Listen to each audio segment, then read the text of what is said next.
Assalamualaikum warahmatullahi wabarakatuh.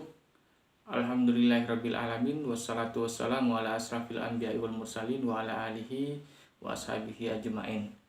Puji syukur kepada Tuhan yang Maha Esa, Allah Subhanahu wa Ta'ala, yang telah memberikan kita kesempatan dan kemudian telah memberikan kita nikmat iman, sehingga kemudian kita bisa belajar bersama.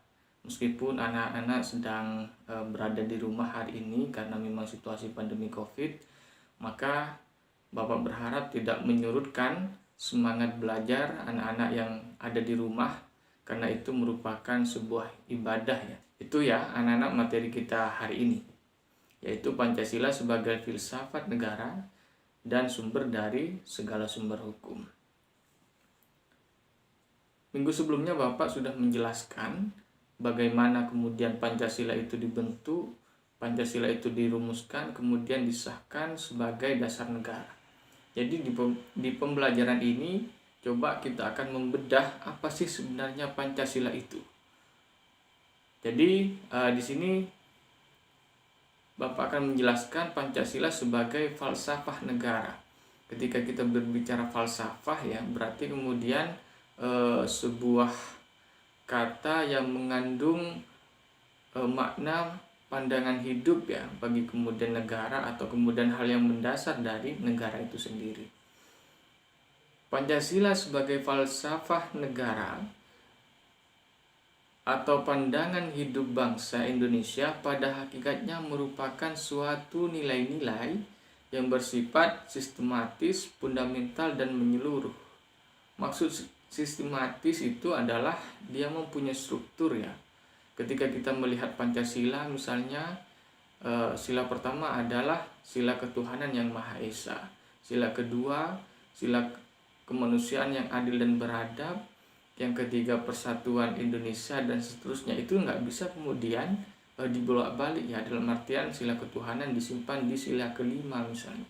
Itu nggak bisa dibolak-balik seperti itu, karena sebagai pandangan hidup bangsa, nilai-nilai Pancasila itu bersifat sistematis. Kemudian yang dimaksud dengan fundamental itu sangat mendasar ya, sangat mendasar dan kemudian sangat mendalam, dan menyeluruh itu meliputi segala aspek kehidupan berbangsa dan kemudian bernegara kita. Maka kelima sila Pancasila itu merupakan satu kesatuan yang utuh. Jadi tidak bisa kita pisah-pisahkan atau kemudian kita pertentangkan antara sila pertama dengan sila kedua misalnya. Tidak bisa seperti itu, karena itu saling kemudian melengkapi satu dengan yang lain.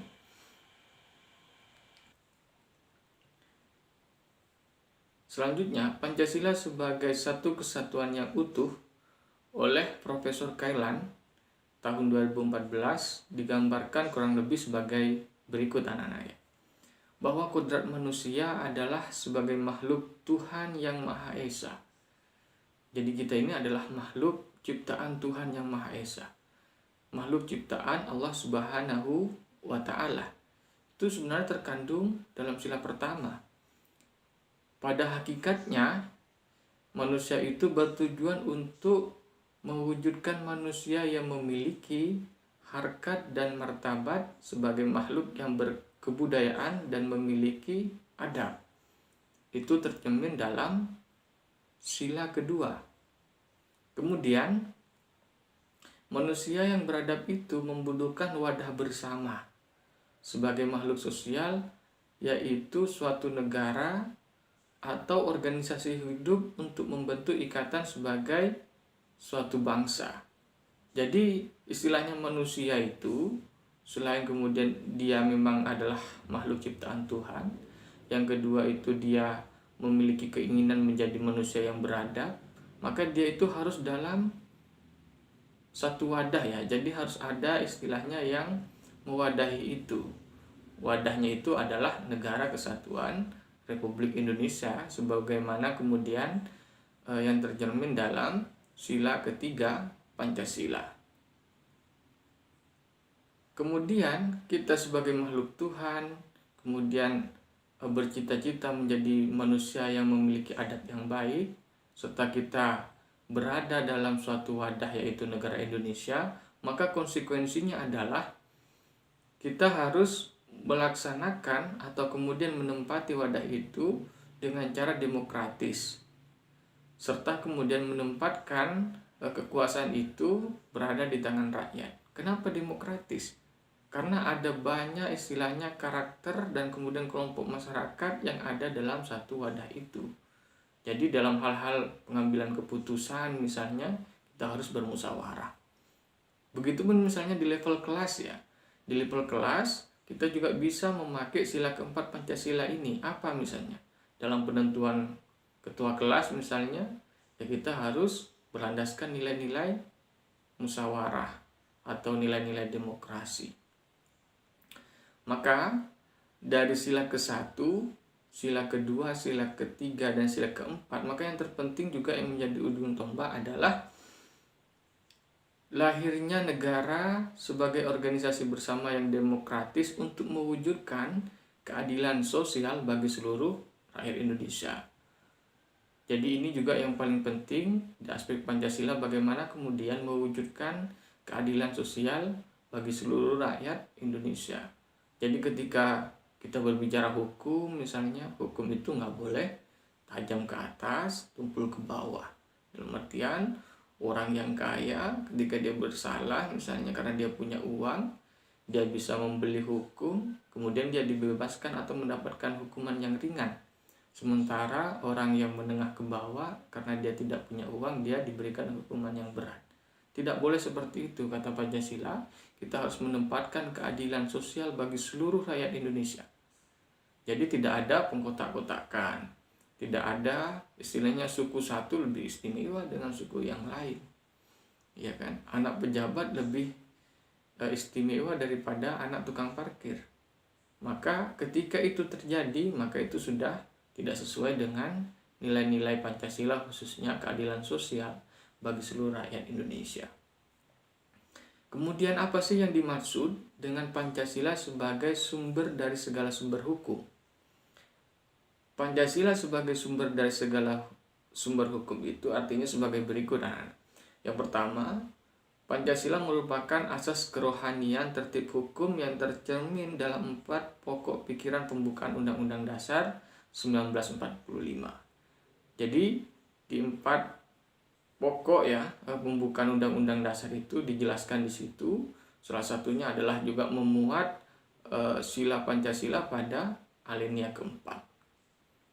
Kemudian mewujudkan ciri-ciri hukum sebagai dasar negara, baik yang tertulis maupun yang tidak tertulis.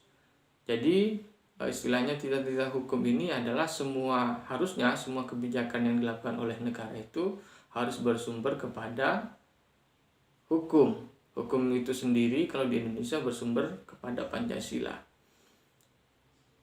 Hukum yang dimaksud dengan hukum yang tertulis dan tidak tertulis itu apa, anak-anak ya? Jadi hukum yang tertulis itu misalnya kita sering mendengar undang-undang dasar misalnya. Kemudian kita sering mendengar peraturan presiden, peraturan menteri. Misalnya ada kalau di level desa itu peraturan desa. Itu adalah hukum-hukum yang tertulis. Yang tidak tertulis seperti apa? Yaitu hukum yang kemudian yang kita kenal dengan hukum adat, ya kan. Hukum adat itu tidak tertulis tapi kemudian juga kita akui dan kemudian juga dipertahankan oleh masyarakat. Bentuk mempertahankan gimana? Yaitu dengan cara diceritakan ya, kemudian diceritakan dari satu generasi ke generasi lain. Oke, ya. Sementara kita memang jarang kemudian menemukan teks hukum adat itu. Tapi kalau kita berbicara undang-undang, kita bisa browsing di internet. Kita mau undang-undang apa saja, kita bisa memperoleh hal tersebut. Selanjutnya, Pancasila merupakan sumber pembentukan Undang-Undang Dasar 1945, kemudian penyelenggaraan negara, pelaksanaan pemerintahan termasuk penyelenggaraan partai politik, golongan, dan kehidupan sosial sehari-hari. Jadi sebenarnya pembentukan Undang-Undang Dasar itu sendiri itu terinspirasi dari Pancasila. Jadi Pancasila lah yang kemudian menjadi spirit kenapa terbentuk Undang-Undang Dasar. Kemudian kenapa kemudian dalam melaksanakan ketatanegaraan misalnya harus ada presiden ya kan sebagai kepala negara sekaligus kepala pemerintahan, dan dalam menjalankan tugasnya otomatis tidak boleh bertentangan dengan undang-undang dasar, dan undang-undang dasar tidak bisa bertentangan dengan istilahnya Pancasila. Contoh misalnya seperti apa kemudian undang-undang yang bertentangan dengan Pancasila, yaitu undang-undang yang istilahnya misalnya menyampingkan nilai-nilai ketuhanan.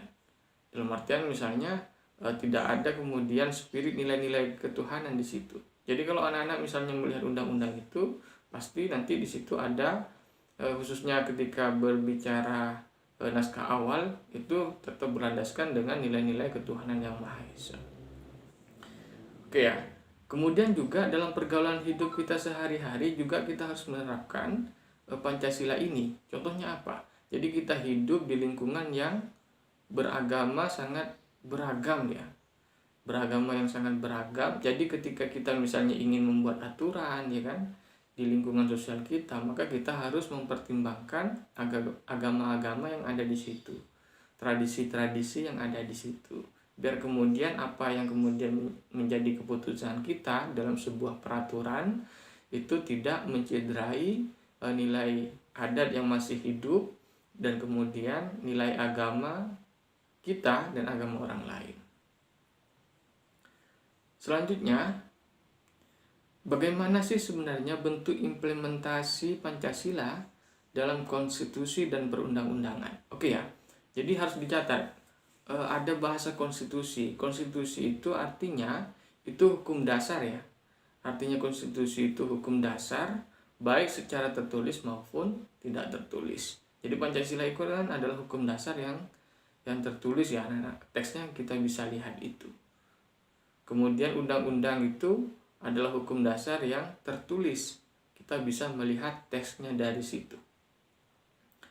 Oke, implementasinya bagaimana? Istilahnya implementasi sila-sila Pancasila ini dalam konstitusi. Sila ketuhanan yang Maha Esa. Sila ini memiliki keterkaitan dengan pasal 29 Undang-Undang Dasar 1945.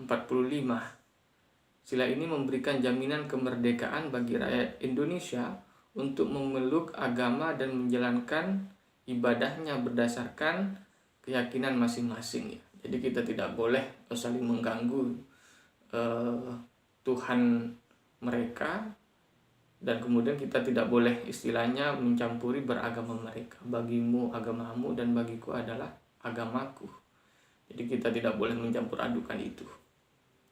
Misalnya hal tersebut tercermin dalam pembentukan Undang-Undang Nomor 1 Tahun 1974 tentang perkawinan. Jadi kalau anak-anak bisa dilihat ya, dilihat dalam Undang-Undang perkawinan itu ada pasal yang menyebutkan bahwa perkawinan itu sah ketika dilakukan menurut agama dan kepercayaan. Nah, di situ kan terlihat jelas ada nilai-nilai ketuhanan ya kan, ada nilai-nilai adat yang istilahnya tercermin di undang-undang tersebut. Kemudian kemanusiaan yang adil dan beradab, implementasinya gimana dalam undang-undang kita? Itu disebutkan dalam pasal 34 yang menjadi landasan berdirinya lembaga-lembaga sosial seperti panti asuhan, kemudian lembaga seperti Muhammadiyah ya kan. Itu adalah lembaga-lembaga sosial. Jadi kita tetap bisa istilahnya berkontribusi untuk negara melalui lembaga sosial dan berkontribusi untuk kemanusiaan melalui lembaga sosial tersebut. Kemudian persatuan Indonesia itu merupakan asas kebangsaan yang dapat terlihat dengan adanya undang-undang kewarganegaraan, misalnya undang-undang nasional, perilaku cinta tanah air, bela negara, sebagaimana yang terdapat dalam Undang-Undang Dasar 1945. Terkait sila keempat, kerakyatan yang dipimpin oleh hikmat kebijaksanaan dalam permusyawaratan atau perwakilan itu terdapat dalam konstitusi atau Undang-Undang Dasar pasal 1 ayat 2 yang memiliki arti bahwa penyelenggaraan negara, bahwa penyelenggaraan negara oleh pemerintah dilandaskan pada kemauan rakyat dan dapat dipertanggungjawabkan melalui parlemen. Jadi istilahnya dalam menjalankan negara itu ya harus sesuai dengan kehendak rakyat. Kehendak rakyat itu dari mana? Ya sesuai dengan konstitusi, sesuai dengan undang-undang dasar, dan sesuai dengan Pancasila sebagai landasan falsafah negara.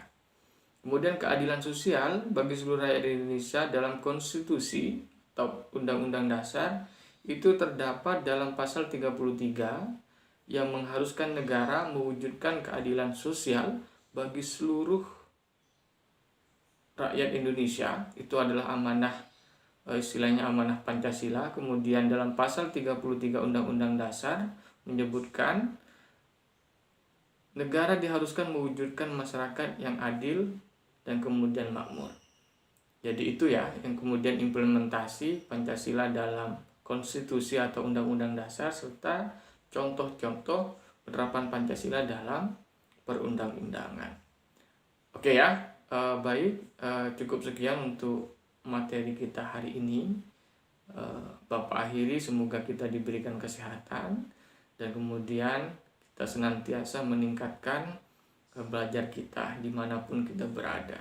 Baik, nanti kalau misalnya ada pertanyaan, silahkan langsung disampaikan di kolom komentar sesuai dengan jam pelajaran PPKN. Baik, terima kasih Bapak akhiri. Assalamualaikum warahmatullahi wabarakatuh.